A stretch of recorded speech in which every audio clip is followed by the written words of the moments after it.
Good evening, ladies and gentlemen. Welcome to this special edition of Tornado Talk.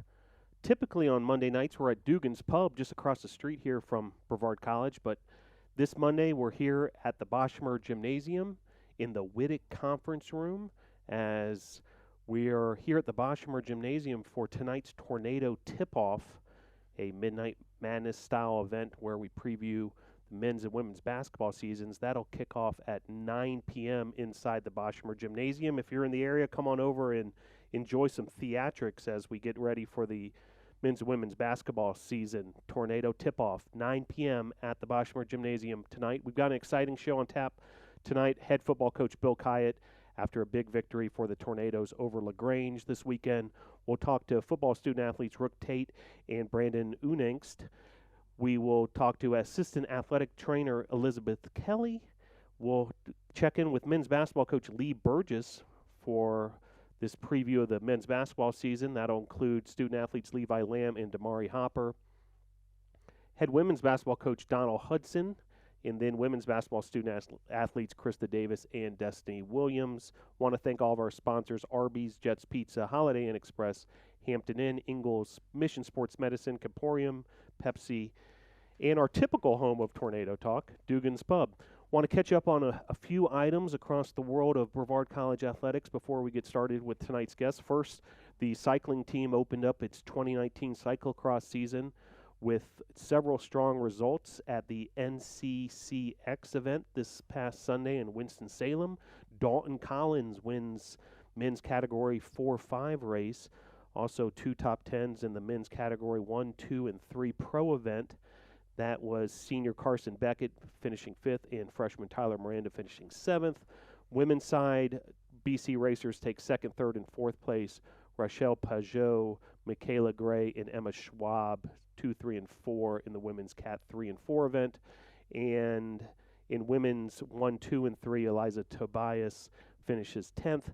Meanwhile, two Tornado cyclists were in Canada for the Canadian National Championships in cyclocross, Tyler Orshell and Tyler Clark. Orshell finishes 2nd, Tyler Clark 3rd in the national event in their home country of Canada. Tornadoes will be back in action this weekend in Sanford, North Carolina. The cross-country team was at the USA South Conference Cross-Country Championships in Rocky Mount, North Carolina. A good weekend for the cross-country team. Congratulations to them. Gavin Morgan, once again, leading the way. He gets a second-team all-conference nod. Senior Molly Brown and junior Solomon Turner, both named to the all-sportsmanship team for the conference. And now Gavin Morgan will head with head coach Daryl Patrick, along with Michael Fader, to the ECAC Cross-Country Championships. That's up in Milton, New York, coming up this weekend. Volleyball team concluded its regular season, earning a win on their last day of the 2019 season, a 3-0 sweep over Agnes Scott in Decatur, Georgia. Brianna Shields leading the NATOs offensively with 11 kills. Setter Hannah Gordon with 19 assists. Nadiana Rodriguez, 7 kills and 18 digs in that 3-game sweep over Agnes Scott. Women's soccer rounded out its regular season as well. Sally Riggin named to the USA South Conference all-sportsmanship team.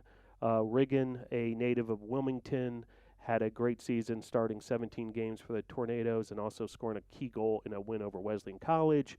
The Tornadoes' season finale was actually rained out against Toccoa Falls, but the Tornadoes end up with 4-4 in conference play, their final record. Men's soccer wrapped up its regular season a while back. They're awaiting word whether they'll go to the ECAC Men's Soccer Championships. That'll be announced on Monday, November 11th, a week from today.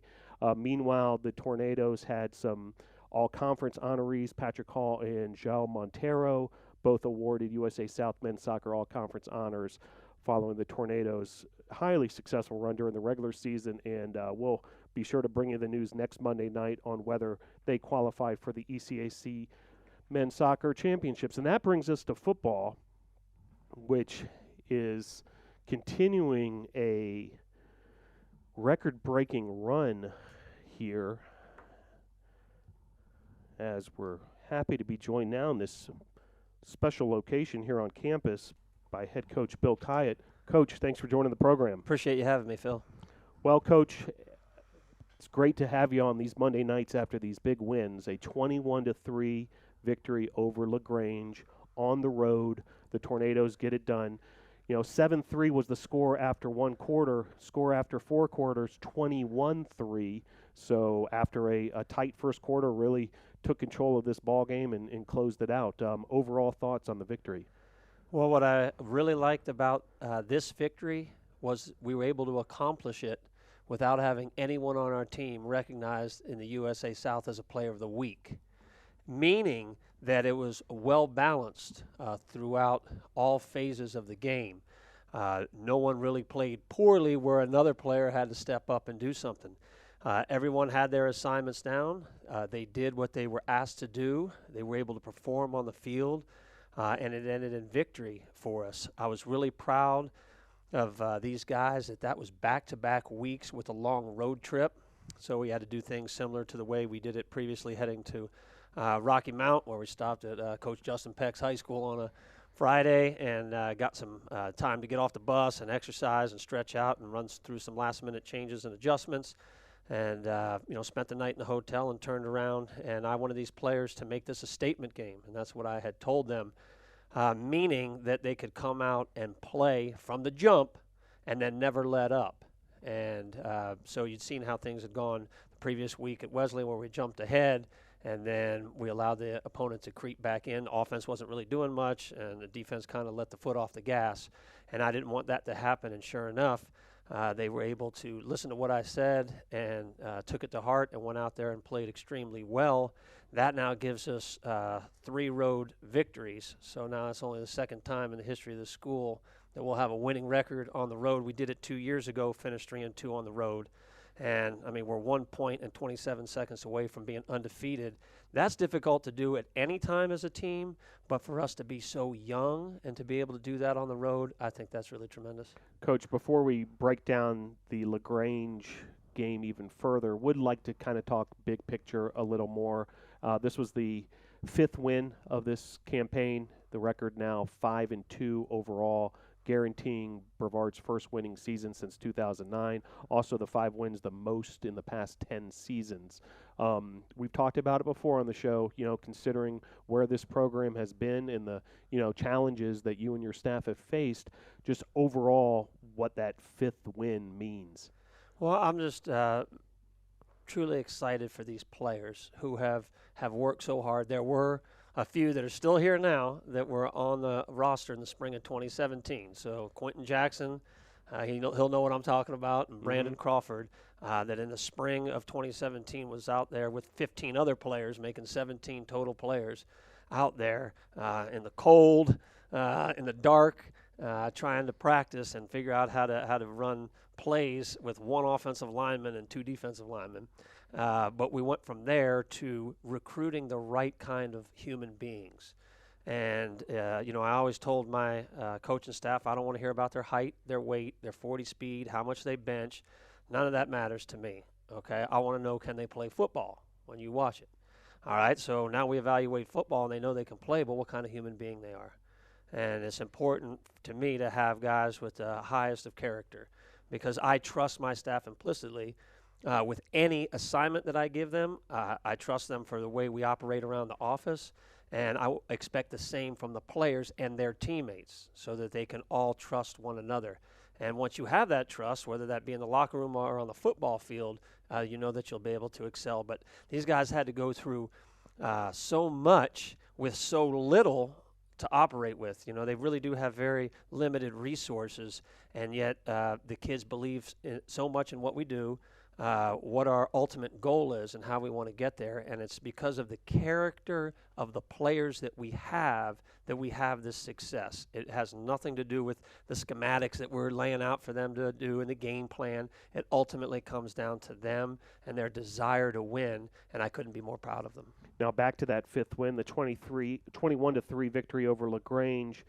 Coach, I know something you were emphasizing, throughout the season for the offense was, quick start, get on the board early. You did exactly that. Jamariel Parks with a 42-yard catch, a touchdown strike from Dalton Cole, 7-0 with just 10:30 on the clock in the first quarter. And, I've been letting them know that all year because of the pressure it puts on the defense when they continuously have to go out and seeing a 0 on the scoreboard. And the only way to get points was through special teams or the defense scoring. So it really makes your defense a heck of a lot better when the offense can score. So just think about what the defense was doing without the production from the offense. So you can only imagine what the outcome would be if you could get some points on the board. And, with getting that message through to them, we really wanted a downhill style of play, whether that be in the run or the pass, and not everything going sideways. And offensive line just plowing holes open for our running backs, and our running backs take that ball, stick the foot in the ground, and come screaming downhill.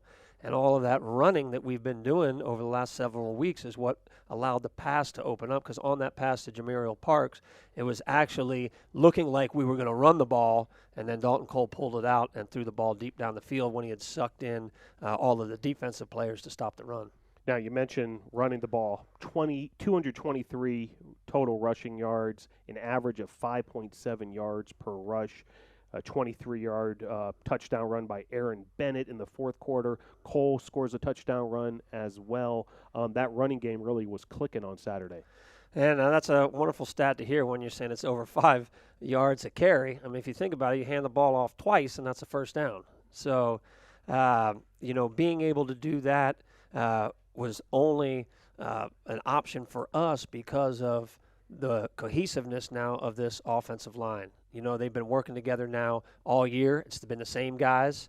And with them understanding the various fronts that you can get within a game, okay, you can draw up cards all week all you want about how you assume that they're going to line up based on what you've seen on film, but that doesn't mean you're always going to get the guys in the exact positions and then moving the exact way on that particular play. So you might move the defensive line and the linebackers the way they do on film, but you did it on play A.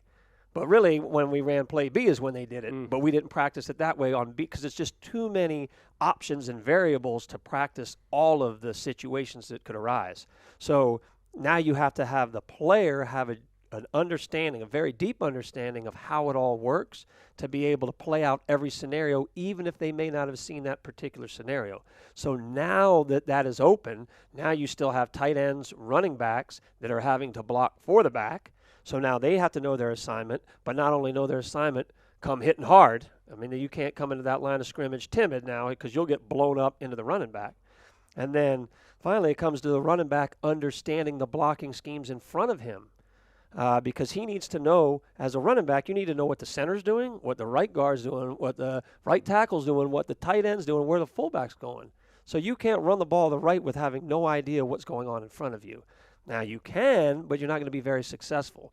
So once all of those components are blended together and everybody's doing the right thing, then you end up with 5+ yards per carry in a game. Yeah, and certainly when you talk about those numbers in offensive line and their production is a huge part of that. And we're going to have Brandon Unanks on the show in a little bit here, Coach. Can you talk a little bit about that unit and how they're getting it done? They allowed just 1 sack, so on the pass protection side of things, getting it done as well. Okay, the unit. So I don't think that Brandon thinks that I know his actual first name because we just call him Uni, the big unit. We got all the kind of nicknames for him, so he's probably surprised that I know his actual first name.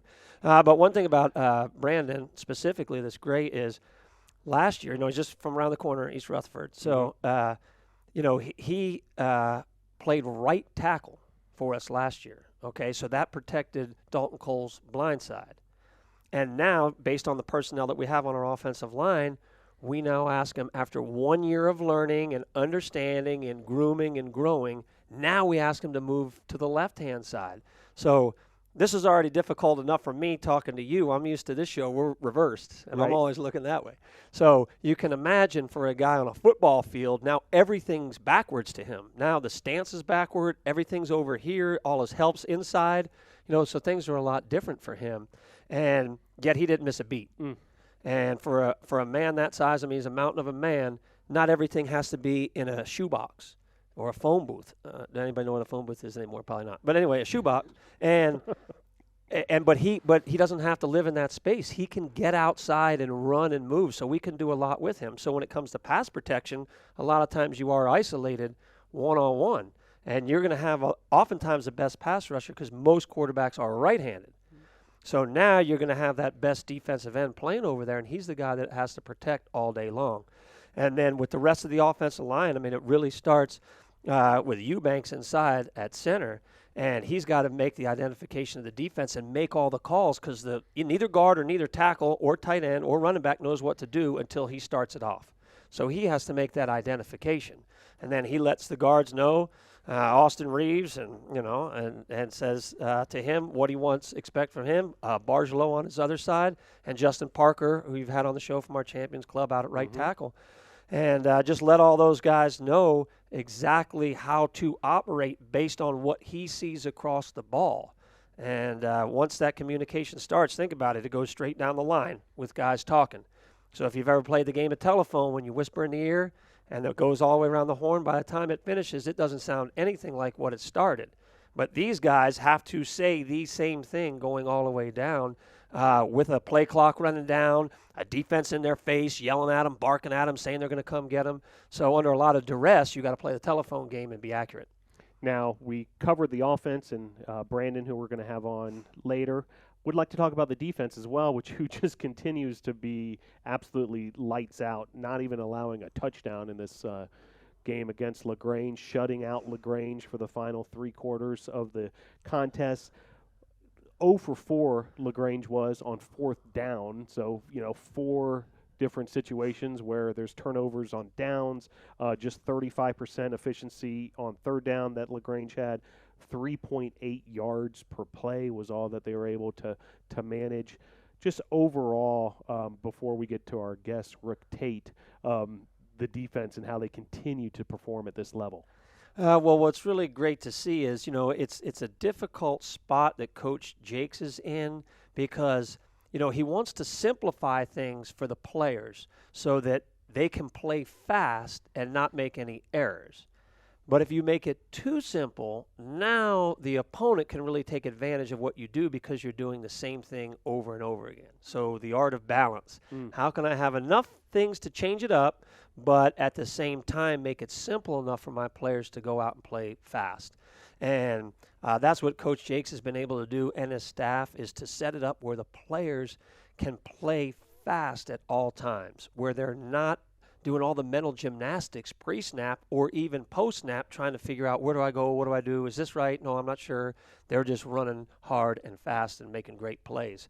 And then it's just, after that, it's the player and their just athletic ability, their off-season training to prepare them for this moment, their ability to take coaching and understand. I mean, it really falls on the player. I mean, Coach Jakes just lays it out, but it's really the players that have to go out and do it. And then, they just feed off of one another. Once they make one play, then you just make another, and then another, and then another. So, just outstanding job. I mean, the numbers are just hard to believe that, some of these things that you're reading off about what the opponent is unable to do against our defense. And, we were a little spooked about some of the things that LaGrange could do offensively, especially in big play. I think I explained it to you last week about these RPOs, these run-pass options, where, heck, you commit everybody that run when it looks like he's handing it off. All a player has to do is run a little 6-yard slant route, hit him, and boom, he's gone 80 yards for a touchdown. All of a sudden they have 7 points.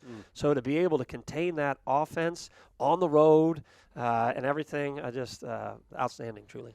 Well, we've been excited to have Rick Tate on the show. We knew it was going to happen one of these weeks because he's just having a sensational freshman season so far. USA South Conference Football Defensive Player, the Rookie of the Week, was named to the D3Football.com's Team of the Week on a different week due to a fumble recovery in the end zone that he was able to score a touchdown on. Can you talk a little bit about this freshman who our audience is going to get to know in a little bit here? Well, he's from the upstate, South Carolina, so not too far away. But I am extremely proud of what he's been able to accomplish because he listened to what was said from the coaching staff from the start, which is you never know when your number is going to get called. But when it does, you need to be prepared. So he was not the starting corner at the beginning of the season. However, he prepared every week as if he was going to start the game. So when you prepare in that manner, then when the time comes for you to step in, you're ready to go. And from the moment he stepped on the field, we didn't lose a beat. And you know what we had in our secondary. That was really the strength of our team. Forget our defense, our team, because of all of the experience. Yep. So for him to step in, okay, the first thing that an opponent's going to do is look at his size, look at the fact that he's a freshman, and know that he's the backup. And they're going to go right after him. I mean, any coordinator in America would do that, whether you're going to run at him and just keep running him over or throw at him, because certainly you're going to be able to get yards. Okay, good, throw at him. Well, with his ability to change direction, so if you've ever watched him, so he's in a backpedal, and then he needs to burst forward. A lot of guys can change direction, but it's the fact that he can change and burst so quickly. So, I mean, anybody knows anything about energy, if it's all moving that way, then you got to bring it to a complete stop and take it that way. He's either going to intercept the ball, break up the pass, or have a big hit, and the player's going to drop it because of the big hit. So, and if there is a catch, it's going to be for a limited amount of yardage. So, for all the things that he's been able to accomplish just on its own is great, but knowing that people are trying to attack him because he is the backup, I just think it's incredible what he's been able to accomplish this year. Yeah, no doubt, Coach. Well, Tornadoes will be back in action this Saturday, and it's the last chance for fans to get to see the team at Brevard Memorial Stadium when the Tornadoes take on Averett at 5 p.m. Coach, it's also senior night where several seniors will be honored. Brandon Crawford, Quentin Jackson, who was mentioned earlier, Ralph Roman III, and Josh Romero. Can you talk about those 4 seniors and just how special that day is going to be for those guys? Well, and I mentioned Quentin and Brandon because they were here for that spring when we really got this thing underway and laid the foundation for the team. So they've understood from day one what this coaching staff has wanted to try to do to bring a renewed sense of enjoyment for the game of football to the players that decided to stay, and for the Brevard College community to be excited about football. So really wonderful for those two to be able to contribute in such a big way on the field as well. And then Josh Romero came in right away in that fall, and member of the Champions Club, just very well respected and loved here on campus and in the community, and great for the program. And Ralph Roman came to us because 3 of the coaches on our staff, so I'm one of them, and Coach Jakes and Coach Fitzgerald, we all coached him at Scottsdale Community College when we were all on staff together back in 2016, and I knew what a great leader he was on a team filled with players that are now playing at Auburn and LSU and things of that nature, and I could see how great he was, and I thought I would always want him to be a part of any program I would be at, and that's why we were able to bring him here out of our respect for him and what he could do on the football field, and he's just been fantastic for us. So, it's always bittersweet because you're excited for these guys that they're now graduating and they're going to move on and do all these wonderful things, but at the same time, they mean so much to you not only as a player, but your relationship that you've built with them over the years. It's just hard to see them go. So, I can't say they'll end up like some of the guys we had from last year that were seniors that are now all coaching for us. But certainly, I really wish them the best in these last 2 games and hopefully one more after that. Who knows? That's right. Averett this Saturday, 5 p.m. at Brevard Memorial Stadium. Then the season finale's at Greensboro on November 16th. And, Coach, you teased it a little bit. We might as well inform our audience in case they're not aware. There's the potential for a bowl through the ECAC that the Tornadoes might be playing in. And, it's going to take victories to get there. So, when you're coaching a football team, everybody talks about the next game because that's the only one you can play.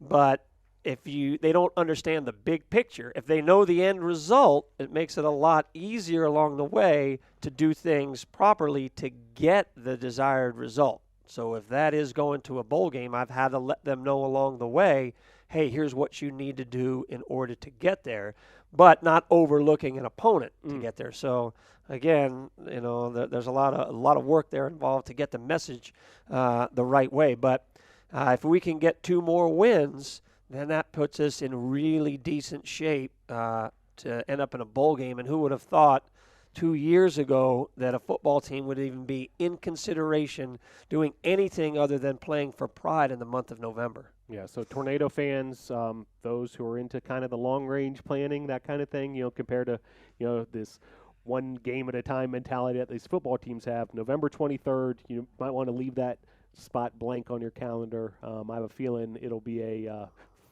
busy day for the Tornadoes on the 23rd of November. Coach, thanks for joining the show. We look forward to talking to a couple of your student athletes now, and appreciate you coming by on this special edition of Tornado Talk. All right, thanks so much, Phil. Appreciate it.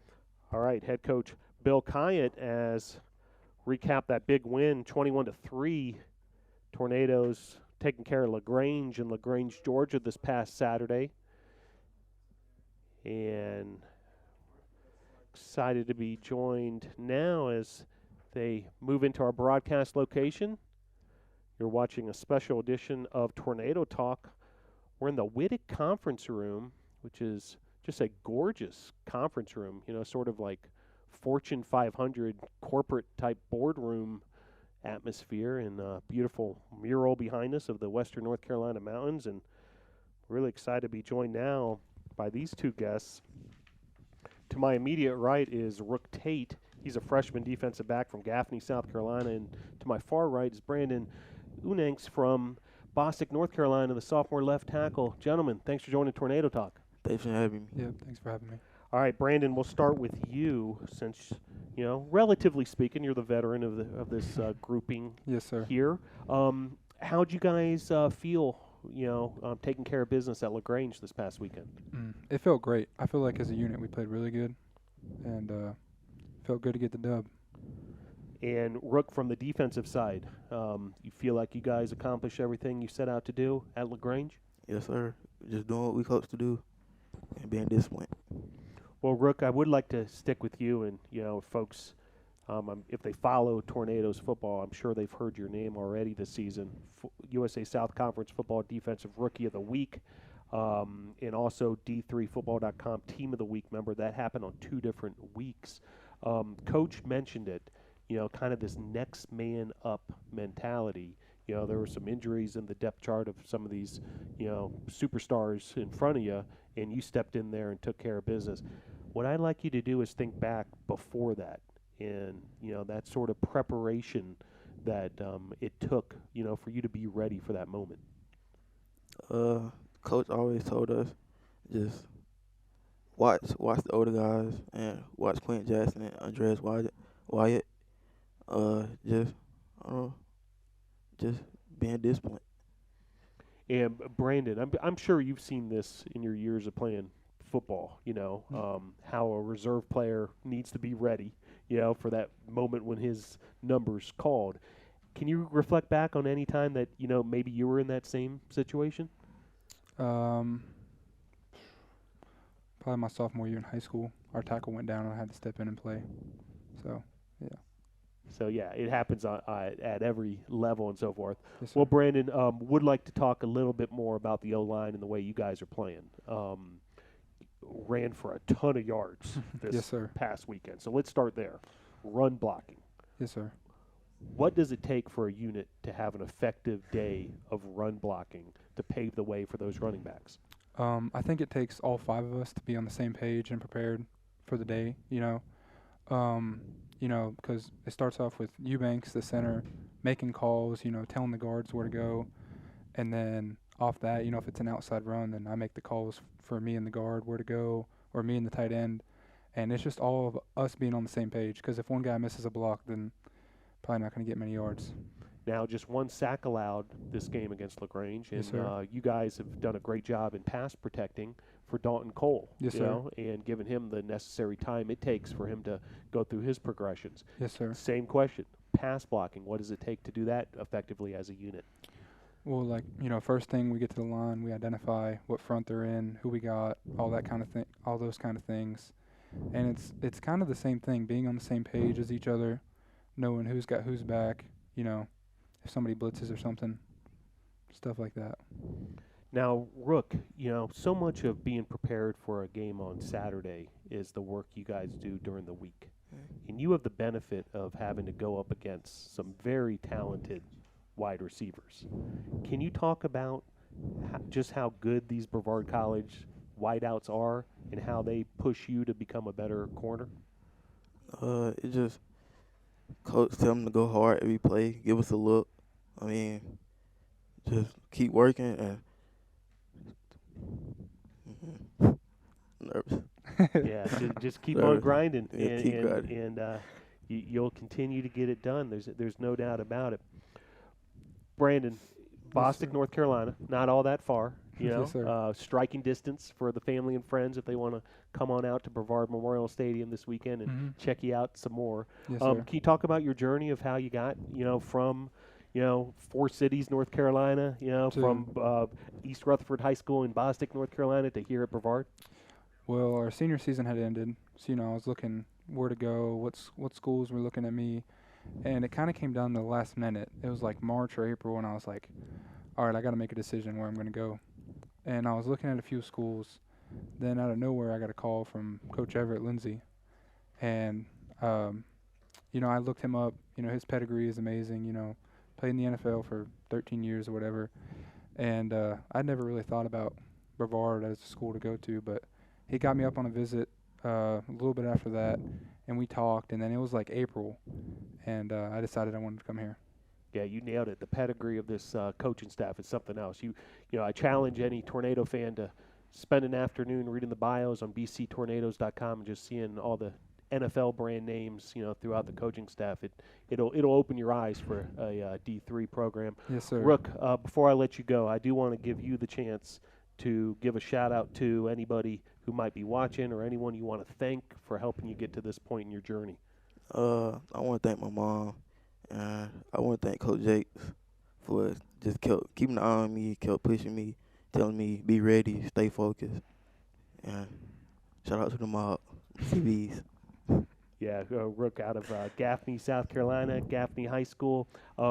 Everybody's got their own journey on how they got here to Brevard. How'd you find us? I was searching, and somebody from my team gave me a contact with Coach Jarrett. I was texting Coach Jarrett for a while, and he was telling me that he liked my film. He just told me I came on a visit also, and he just told me this for you. And most schools weren't really looking at me, so this just gave me an opportunity. So I took it and went forward. Awesome. Well, we're glad you're here. And Brandon, before I let you go, same opportunity I gave Rook. If there's anybody you want to say hello to back home or give a shout out to. My mom, my pops, coaches back at East Rutherford, Coach Bland, Coach Wright, and the O-line. Very good. Well, guys, I know you've got business at hand. Averett this weekend, 5 sir. p.m. at Brevard Memorial Stadium. Best of luck. We'll be watching every step of the way. And thanks for joining tonight's show. Great job, gentlemen. Thank you for having us on, sir. Appreciate it. All right, Rook Tate and Brandon Unangst, left tackle and defensive back for that Brevard College football team, coming off that big win over LaGrange and preparing for this weekend's matchup against Averett. As this special edition of Tornado Talk rolls on, and we're going to change things up a little bit for our guest, as we're going to take folks a little bit behind the scenes what goes on at Brevard College athletics, and happy to be joined now by assistant athletic trainer Liz Kelly. Liz, thanks for joining the show. Yeah, hey, thanks for having me. Well, it's when we first got Tornado Talk going last year, we had a segment,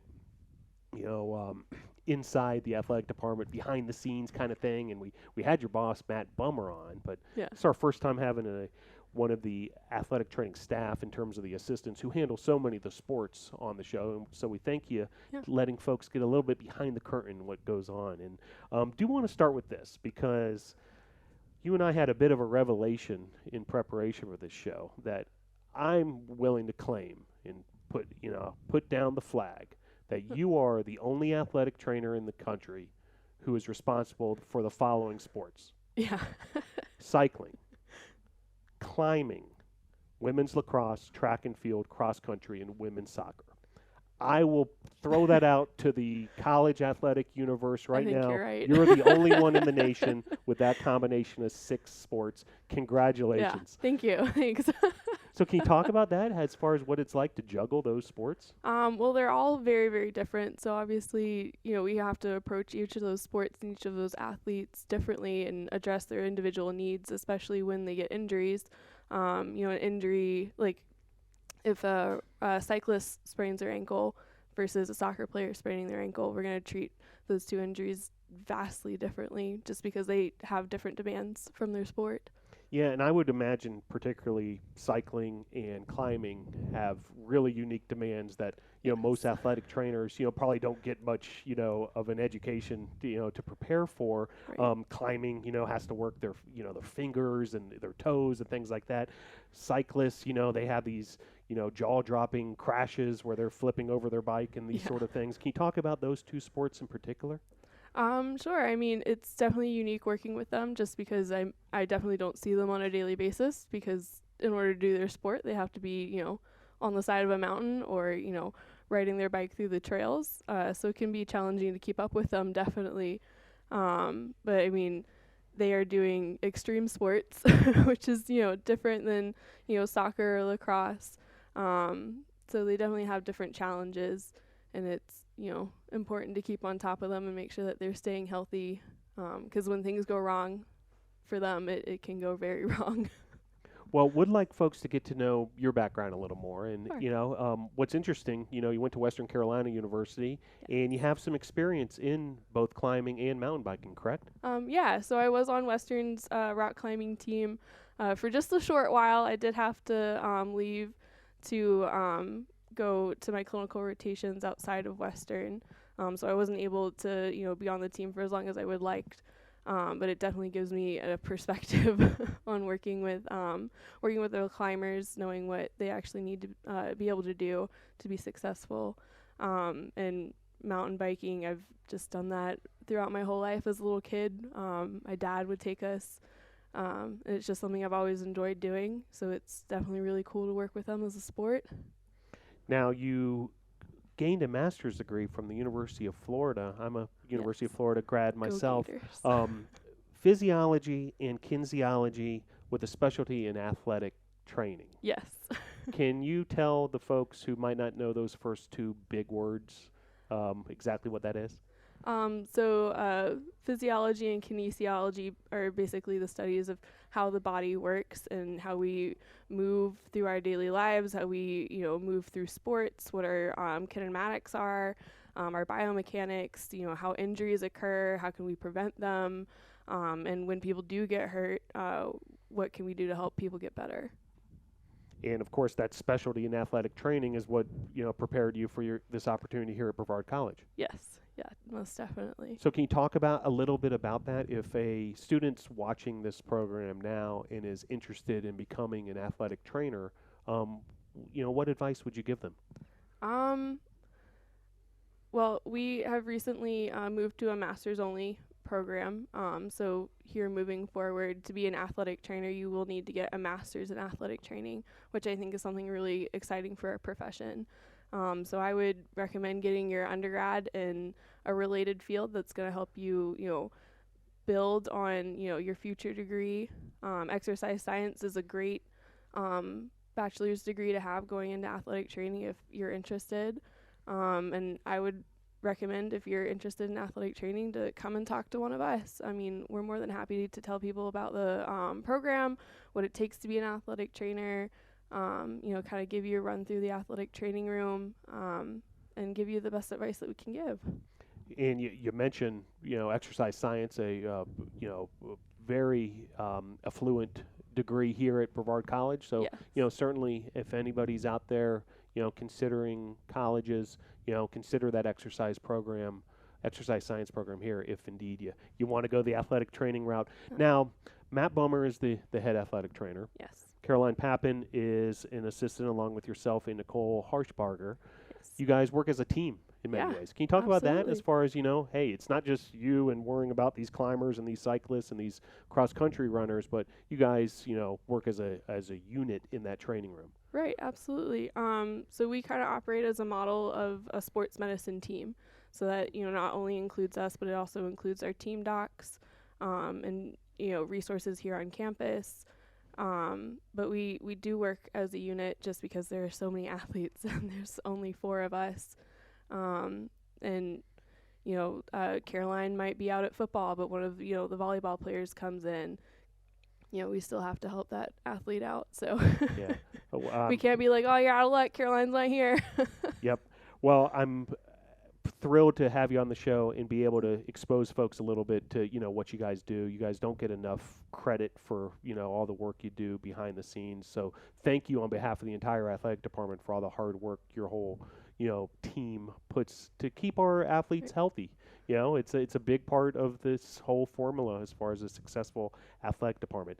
Thanks again, Yeah. Liz, for joining the show. It's been great Thanks to for get to know having you me. further, and we'll have some of your teammates on before you know it, probably over at Dugan's Pub one of these weeks. Awesome. Very good.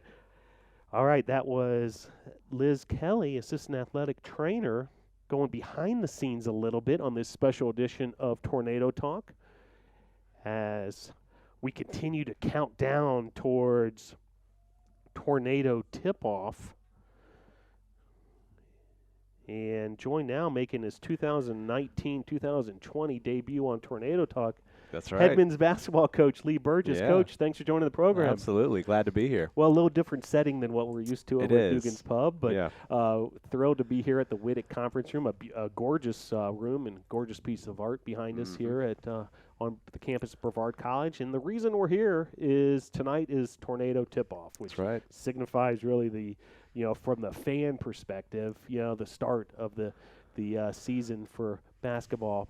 What does this night mean for you, Coach? It's just a night for our guys to have some fun. We've been at it for a couple weeks now, and playing against each other, and me kind of putting their feet to the fire a little bit is a night to just kind of relax a little bit, have some fun. We'll have some friendly competition with the women's team, and our guys will try to showcase what they can do a little bit, and just have some fun and try to get some excitement with the fans, and just build for our home opener on Tuesday. Well, if you're watching this program live, you've got about an hour and 20 minutes to make your way over here to the Boschmer Gymnasium, Brevard College, and see these student athletes introduced, and there'll be all sorts of activities for the fans and fun stuff.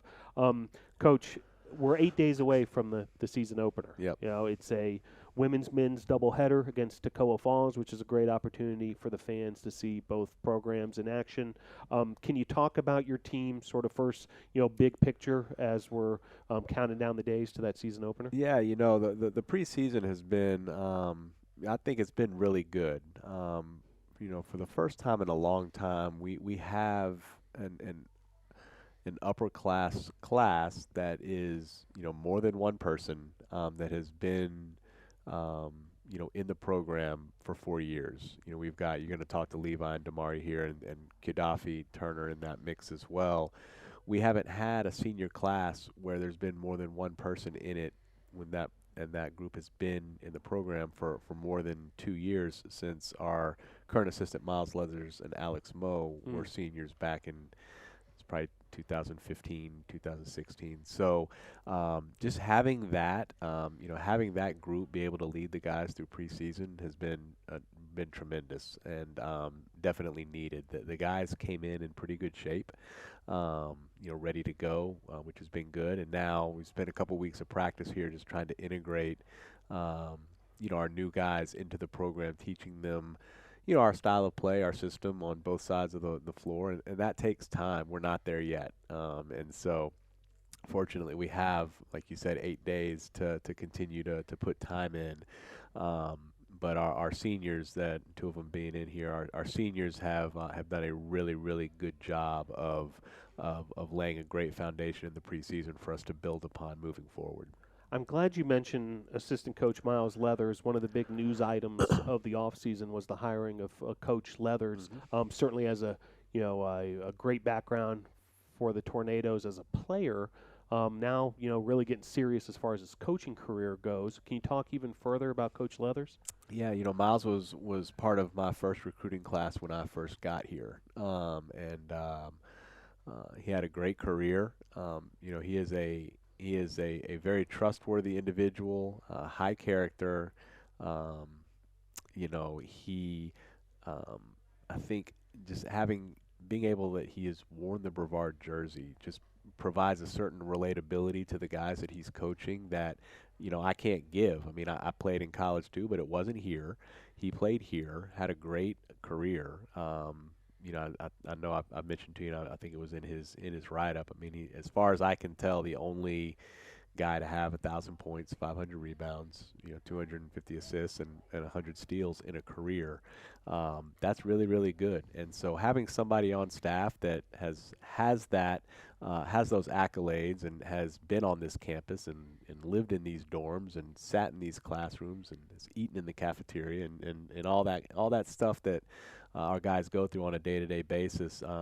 He's been in those shoes, and I think that relatability is really beneficial for our guys, and I'm just really excited to have him back. Yeah, he's certainly a strong addition to the program. Now, Coach, do want to talk a little bit further just to preview tonight's activities Yep. a little bit. And there's a special part of tonight, which is going to be the introduction of Russell McKay. Mhm. And for fans who might not know that name from the Team Impact program, a young boy from Cherokee, North Carolina, who is suffering some pretty serious, health issues. Mhm. But through this wonderful program, Team Impact has been an honorary member of the Tornadoes men's basketball team, was all the last season, coming back for a second season. As someone who's been around Team Impact for a number of years and kind of seen some of these things go, there's no greater, honor than the recipient saying, hey, I want to come back for another year, Absolutely. renewing kind of. Mhm. And I know he's excited about it. The players are excited about it. The coaching staff's excited. We're excited. Yep. We're just thrilled to have Russell back. Can you talk, just how beautiful this, sort of progression of this relationship Yeah. with Russell McKay has been? Yeah, when he first got to us, there was definitely some. He was shy, a little timid, which is to be understood, of course. But I think as time has gone on, and he and his family have done an unbelievable job of making sure that he's gotten to us to do things. I mean, they come to practices, they come to home games, they travel to away games, they've come to home football games. I mean, they've come to things, which is so important when you're trying to build that camaraderie and just that relationship. And so they've done a really good job about that.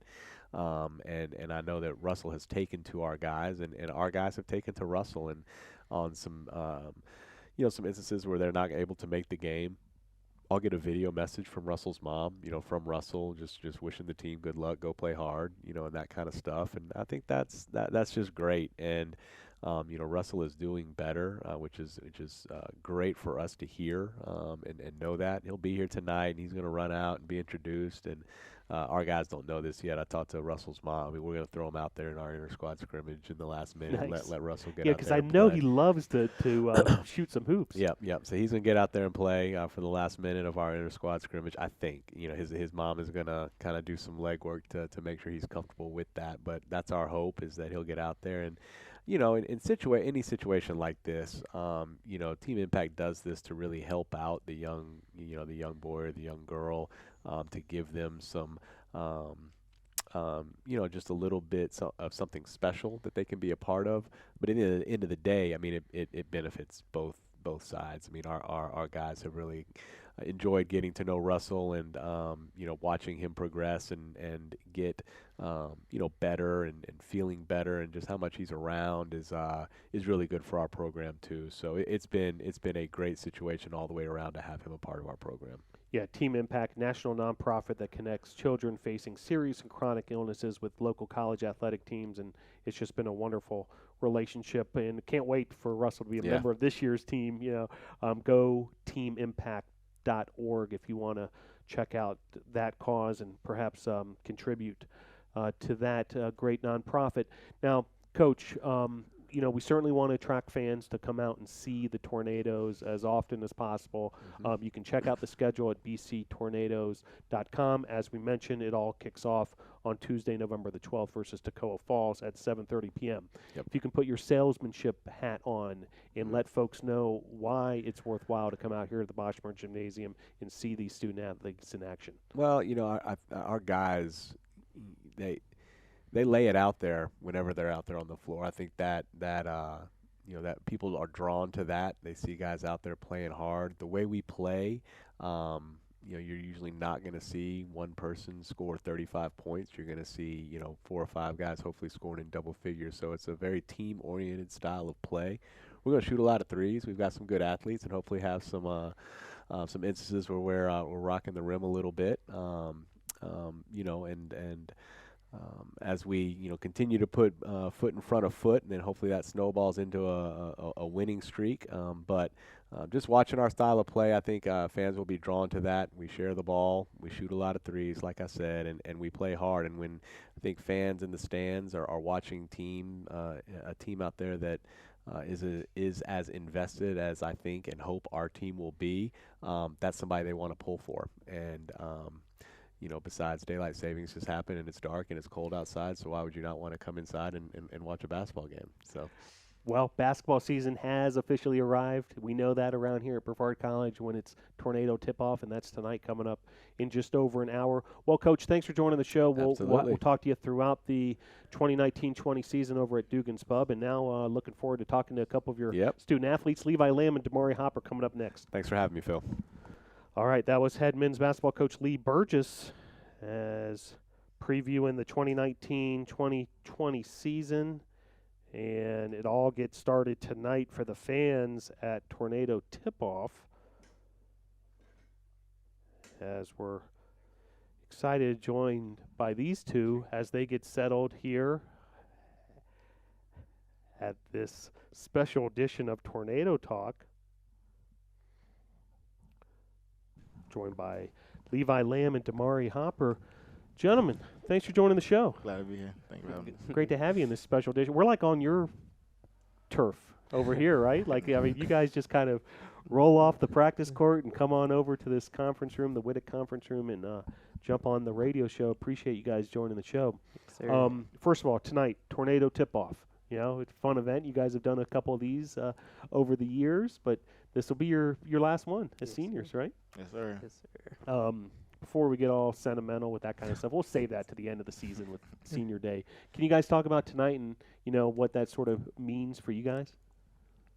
It's just a time for all the guys to show off what they've been working on, like, since the off season and what we've been practicing on. So, I think we'll have a 3-point contest and a dunk contest, and then we do a little inner squad. So, it's just a little fun night. Nothing serious. Just something for us to have fun and for the fans to. 3-point contest and a dunk contest. That's all you had to say. How about you, Damari? Yeah, like Levi said, I just think it's something for us to engage with the fans, have fun, be with our teammates, build more camaraderie. It's just a fun night. Yeah. So while tonight's a night of fun and celebration, I know you guys have been hard at work, since the start of fall practice and training camp and all that, both in the weight room but also on the court. A bunch of newcomers on this year's team that you're trying to integrate into the season. Can you talk about how preseason practice has gone so far for you guys? It's going pretty well. I mean, it's always a struggle for the new guys to learn our system and stuff like that, but they've been coming along, and us as leaders and seniors, we got to continue, bring them on to help them learn the new plays and the culture of the team and stuff like that. But everything's been going pretty smoothly. Yeah, I feel like we done had a number of great practices. Like we building relationships every day on and off the court, and we gelling real good right now. I know it's tough to talk about yourself. You guys like to deflect, the attention. But I would like you to describe yourself as far as your game on the basketball court. If someone were talking to you, at a local restaurant and said, "Hey, what kind of player are you? What can I expect if I come over there and watch you play at the Boschmer Gymnasium?" How would you describe yourself and your strengths as a basketball player? Well, I'm more of I play both sides of the floor. I'm very athletic. I can knock down shots, but most thing I like to play defense. I like to guard my man, like let him try to score. So that's basically what I would like to do. Mine kind of the opposite of his. I'm more offensive oriented. I like taking a lot of threes. Get an occasional dunk every once in a while, but I like take a lot of jump shots. And on the defensive end, I like getting blocks. So that's Levi, I feel like the theme of the night is 3-pointers and dunks. Yeah, we're getting those in there tonight. Now, we asked Coach about this, and I saw you guys over there nodding your head. We've got our honorary tornado here tonight in the house, Russell McKay. Can you guys talk about how special Russell and Team Impact has been for you guys? Yeah, he's a good kid. Like Coach said earlier, he was shy at first, but he's come along. He's more like interactive with us and like a little brother to the team. And he's more talkative and like he plays the games with us. Like he's really become a part of the team these last a few months before we left for the summer. And then when he came to a couple of practices and just came during just a regular day, he just came and we was bonding real well with him. Yeah, like Coach said, he come to a lot of away games, and like we be warming up and just see him come out of nowhere, and like we be real surprised. But like he's very fun to be around. Very cool. Yeah, a cool customer for Yeah. just how young he is. It's awesome to see him with you guys. Now we touched on a little bit. Levi, senior forward from Atlanta, Georgia. Damari, senior guard from Gastonia, North Carolina. There's one other senior, Gaddafi Turner. So there's really three of you guys, leading the way here. Can you guys talk about your role this year and maybe how that's different from past years as far as, being part of this small senior class, but, obviously important that you guys provide the necessary leadership? My role hasn't really changed from last year. It's still trying to be a leader and trying to lead by example and just help the team any way I can. So I'm trying to take a step forward with that and take to a whole nother level than I did last year so I can help my team. My role is it hasn't really changed, but I'm trying to like become more of a vocal leader, and I gotta like contribute a lot more to like a bigger step up than what I did last year on the court. Now, we mentioned newcomers, and there's a lot of young guys on this year's roster. You guys have been battling with them in practice. Can you guys maybe give us a little, insider scoop if there was one or two of these newcomers who we should be keeping an eye out for? Who would that be? That's hard. The ones we got, they all fighting. I feel like they're on pretty much the same level. So you should watch out for all of them. They all very talented young group of guys, and whenever they get an opportunity to play or you see them play, they'll give like they all all of them are good. So I can't can't give you one or two. Like Levi said, they all compete hard. We compete with them every day. They show up. They show up to learn. They show up to compete with us. So they all good. They all gonna have a fair chance. So a lot of people say I usually throw people softballs. That was a curveball, you guys. You did well. You didn't take the bait that I threw you there.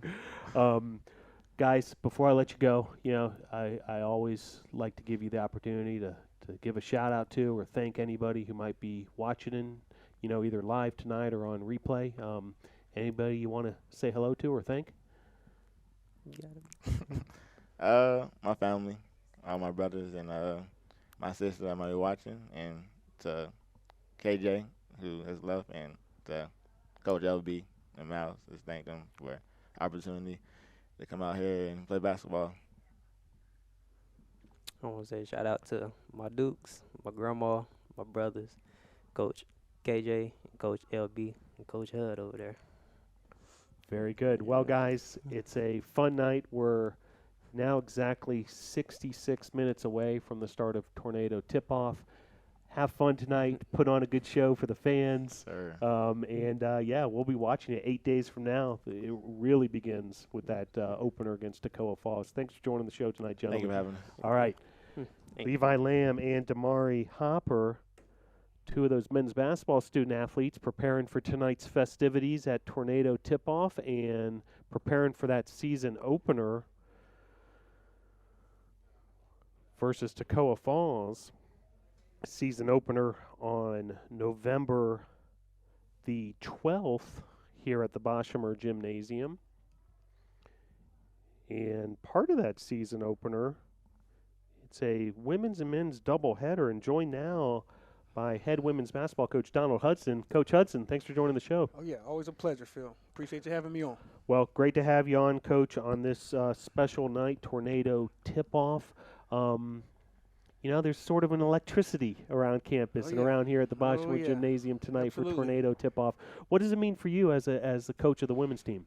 To me, it always just signifies that the time of the year is here. You know, you always get to this time of the year and you have your practices and morning workouts and everything. But this event right here is always good for the team. It's good for the campus. It's good for the community to come out and get a preview of what both teams will look like this year. And this moment right here always lets me know that it's time to go. It's time to go. And we're super excited about tonight. Come out and have a good show tonight and get ready for next week. Yeah, and part of it is to rally the campus community and all the friends and supporters of the teams that we have throughout this, wonderful location of Brevard, North Carolina, and get them excited.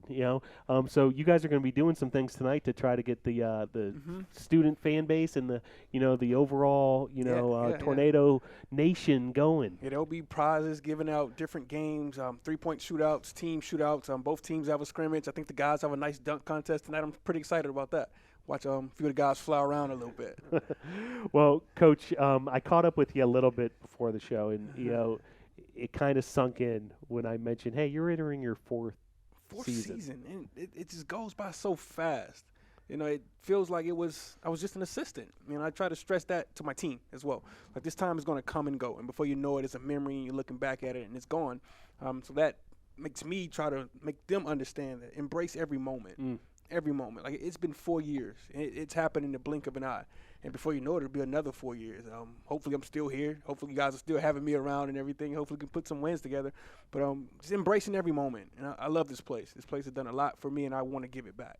Yeah, and you're really a sensational story, Coach, because you were a dual sport athlete here, an alumnus here, both football and basketball. Yes, sir. And so this football success we're having right now, it's great. 5-2. It's beautiful. It's beautiful. I have a group text with my guys that I played with here back in the 2009 team that always gets referenced. And every time we get a big win or something nice, I make sure I put it in the group chat and make sure we keep that energy going, because we haven't had a ton of success here in the past few years. And now to see the team taking form and see them competing every weekend, it's great. It's beautiful. And I'm excited for those guys. I'm excited for them. And I wish them nothing but the best going forward and continued success. Now, Tornado tip-off tonight, the season opener 8 days from now against Toccoa Falls. That's a 5:30 tip-off here at the Boshemer Gymnasium. Can you, for our audience, preview this year's team a little bit?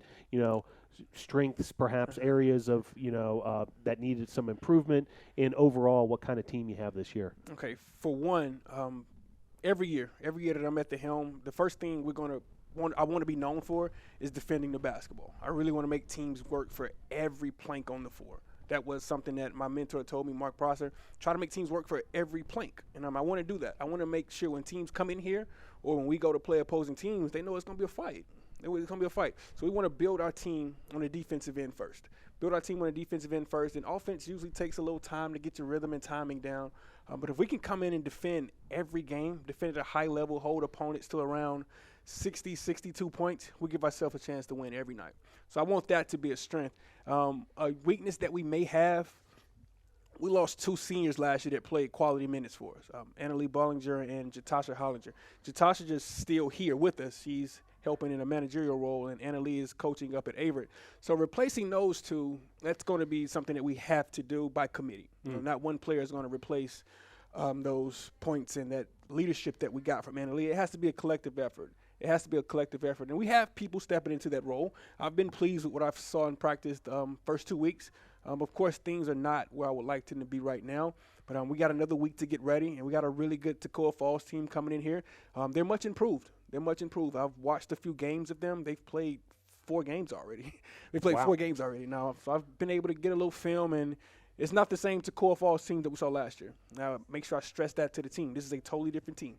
And we're going to have to be ready and to be able to take their best shot. They're playing decent basketball at 2-2 right now, so we got to be ready for them, and we will be.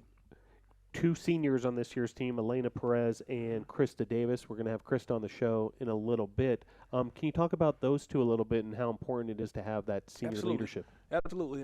Krista has taken on that role of stepping into where Annalie was as being a senior leader that everybody looks at, and I've seen a change of her. When she came in her sophomore year, a kid that really worked hard and everything. She was really a defensive-minded big, and she's still defensive-minded, but she's grown on the offensive end. You can see her confidence blooming with every practice. Now she's making different post moves and everything. She's a pretty good passer out of the high post.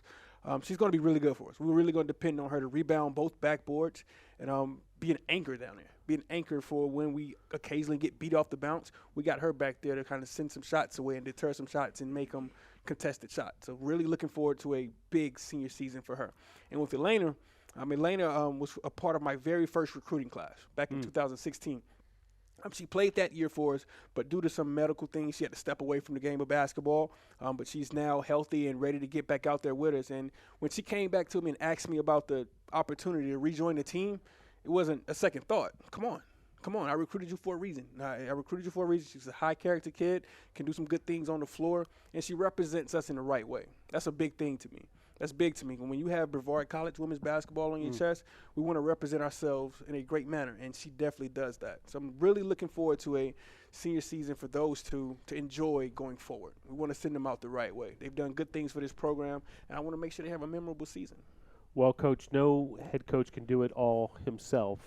You've got a great staff, starting with entering her fourth season as well, Taylor Hyatt. Can you tell folks just how special of a Coach Hyatt is and how important she is to this program? How much time do I have to talk about her?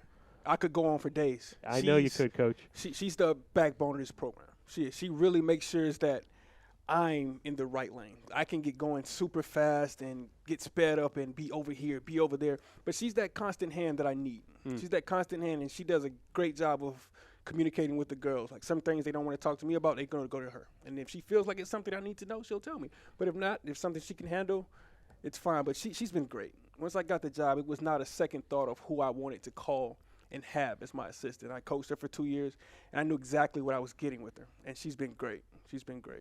And you mentioned Jatasha Hollinger, now an alum, but women's basketball has two student managers, Jatasha and also Mia Mills, behind-the-scenes types who might not get all the, the big headlines, but obviously important to a program. It is. Like, they do things that they don't get enough recognition. But on a daily basis, I try to make sure that they know that they're appreciated. Because the things that they do for us, like keeping the clock and being on road trips with us and everything, having water at the end of the bench, they're really good at it, and they're really fun to have around. They're quality people. Like I talked about with Elena, representing us in the right way, those two do that to the best of their abilities, and I haven't had any issues with them, and I love having them around. Outstanding. Well, Coach, we're thrilled to get this basketball season started. Absolutely. It all gets going in earnest tonight with the Tornado tip-off. Even though you guys have been hard at work at practice, this is when you really get going with this Tornado tip-off. And then it all gets going Tuesday, November 12th. Come on out here to the Boschmer Gymnasium when women's basketball opens against Tacoma Falls. Coach, we're going to have a couple of your student-athletes on now. Thanks for joining this special edition. I appreciate it. All right. Coach Donald Hudson has this special edition of Tornado Talk rolls on. And I'm excited to have these two on the show on a night where they're two of several stars.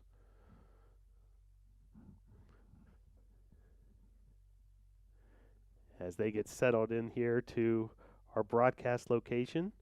Great to be joined now by Destiny Williams and Krista Davis. Ladies, thanks for joining the program. You're welcome. Thank you for having us. Well, I'm excited to have you guys on this special night where we celebrate all things Brevard College men's and women's basketball, Tornado Tip-Off. Now, you two are a bit of a veteran of this event now, not your first rodeo for the Tornado Tip-Off. You guys looking forward to tonight? Yeah, of course. Yes. What does it mean to you, as far as, a night that, we get to celebrate Brevard College basketball? Well, we go ahead, Grayson. I just think, it just shows it's like the season's like right around the corner. Like usually when the Tornado tip-off comes, right there. It's next on. week, yeah. Yeah, I feel like it allows the school at least to know who's out, out there on the court, who's on the team, who they're going to be cheering for at all the home games and even on the away games as you watch the videos online. Yeah, no doubt about it. Now, Destiny, let's stick with you. Junior forward from Aiken, South Carolina. You've been on the show before, but would like folks who may have missed that episode way back when, to get to know you a little further. Can you talk about your background first? When you started playing basketball, and was that the only sport you played as a youth? No, I started playing basketball when I probably could walk. My uncle started putting basketball in me, and I kind of started doing church league, and then got into AAU, and then middle school. So it's always been in me to play basketball. But I've also did soccer when I was little. But my next favorite sport would have to be track. I did a lot of track in high school. Went to state, got state championships in the 4x1, long jump, triple jump, 4x4. So I've always been an athlete in many sports besides basketball. Yeah. No, wow. And Chris, the same question for you. When did you get started? When did you shoot your first hoop? I'm a late bloomer. I started playing basketball as a freshman in high school. I was more into soccer and dance in my youth. Then I got into AAU and everything. So, I love basketball now. So I'm glad I took in on that sport.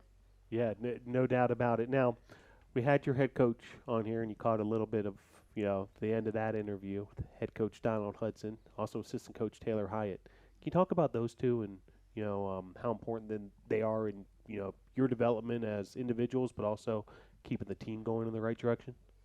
I feel like both of them, they really hold us accountable to what we have going on and off the court. They're making sure that we're in classes, they're making sure that we show up for practice, and then when we don't, there are consequences in life. He try to instill principles that's in basketball into our everyday lives. So he said, you can't show up late to work and have no excuse for it. So you shouldn't show up late to class, you shouldn't show up late to practice, you should arrive early, and that'll be on time. So I feel like even then, if we don't have, if we have a problem, it's easy to just to go to them and talk to them about things that, we personally have that we can't reach out to our parents that's right there with us. So they're like our family that's on campus. Yeah, it's nice to have folks like that around in your life, no doubt. Krista? I think Destiny hit it right on the head. Everything. They try to prepare us for the real world. Being a senior, I feel like, it's my last year. The real world's going to hit me next year. So they prepare us for it. I can definitely say that. I'm definitely glad at Coach Hyatt and Coach Hutter in my life. Now, you guys have been working hard with practice, not only practice, but, also in the weight room and, getting ready for what's going to be your season opener. It's going to be here before we know it, a week from tomorrow. Can you guys talk about, sort of where you're at as a team heading into the season opener? We're still a work in progress, but I do see us doing good throughout the season. I do see it, just with some practice. Well, me personally, I'm going to be on the sideline for the first game. Can't play right now. But I definitely like watching my team during practice and watching how they get in the weight room and making sure they do what they need to do. I really have faith in my team to at least, come out with a dub for our first win, for our first home game. Yeah, no doubt, and it just goes on from there. Fans, go to bctornadoes.com, check out that women's basketball schedule, and be sure to check these ladies out. They put on a great product, and I do want to thank you also for your hard work in game operations at the soccer games. Folks might not realize, sort of the world of small college athletics is it's all hands on deck. Everybody helping out with different sports and that kind of things, and you guys were there, part of the team that ran the soccer games this fall. What was that experience like for y'all? Before, I probably would never go to a soccer game. I'm not even going to lie to it. But, filming all those soccer games, even the games that I didn't work, I was still out there. It made me want to come back more to come watch them play every time they was at a home for a home game. Especially the men's team, I really enjoy watching the men's soccer team. This is my first year actually going to one of their games. And after the first game, I just kept coming back over and over. Yeah, it's high intensity, the men's team. And the girls' team, they were also very good. We definitely worked all those games. So like Destiny said, if it wasn't for work studying, I don't think we would have been out there. But because of that, it actually, made it more interesting and more fun to watch. Well, we're very thankful of you guys putting in that time and effort in helping everything look professional out there. It really goes a long way. And, the student athletes from the other sports will kind of pay it forward, when they help out with the basketball game. So it's kind of cool how that works, and you guys get to know each other that way. Well, ladies, I'll let you go because according to the countdown clock here, 51 minutes until tornado tip-off. tips off in the Boschmer Gymnasium. It's going to be a festive atmosphere, all sorts of theatrics. Have fun tonight. Good luck this season. Thanks for joining the program. Thank you. Thank you. All right, Destiny Williams and Krista Davis, two of those women's basketball student athletes, joining the program here on this special edition of Tornado Talk. We are bringing it to you live from the Witek Conference Room on the immediate eve of tornado tip-off. Just want to touch base on what's coming up so you can mark your calendar. This Saturday, be sure to head on out to Brevard Memorial Stadium, 5 p.m., Brevard versus Averett, Senior Day. Festivities will be occurring, and then the football team with the 5-2 record will take on Averett at Brevard Memorial Stadium. That's 5 p.m. this Saturday. Also want to wish good luck to the cross-country team that heads to the ECAC Championships in Milton, New York. Great job by the cross-country team at the USA South Conference Championships, on to the ECAC Championships in New York this weekend. Cyclocross, good luck to those guys as they continue their work this weekend in Sanford, North Carolina. And as we've been talking about all show, mark your calendar, Tuesday, November 12th, 5:30 p.m. women's basketball versus Toccoa Falls, 7:30 men's basketball also against Toccoa Falls, a doubleheader here at the Bosch. Follow the latest news and updates surrounding Brevard College athletics. Go to Twitter and Instagram at BC Tornadoes. Subscribe to Brevard College Tornadoes on YouTube. Follow Brevard College Tornadoes on SoundCloud. And be sure to like Brevard College Athletics on Facebook. Also, check out Flickr. If you follow Brevard College, all one word, you will find the latest photos from all Brevard College events. Want to thank our sponsors, Arby's, Jets Pizza, Holiday Inn Express, Hampton Inn, Ingalls, Mission Sports Medicine, Camporium Pepsi, and the usual home of Tornado Talk, Dugan's Pub. Will be back there next Monday night at 7 p.m. And want to thank those behind the scenes, Joseph Marvin and Mariana Rodriguez. Tornado tip-off coming up next. You got 50 minutes to get over here to the Bosch if you're watching this program live and help ring in the men's and women's basketball season. Thanks for joining tonight's special edition of Tornado Talk. Go Tornadoes.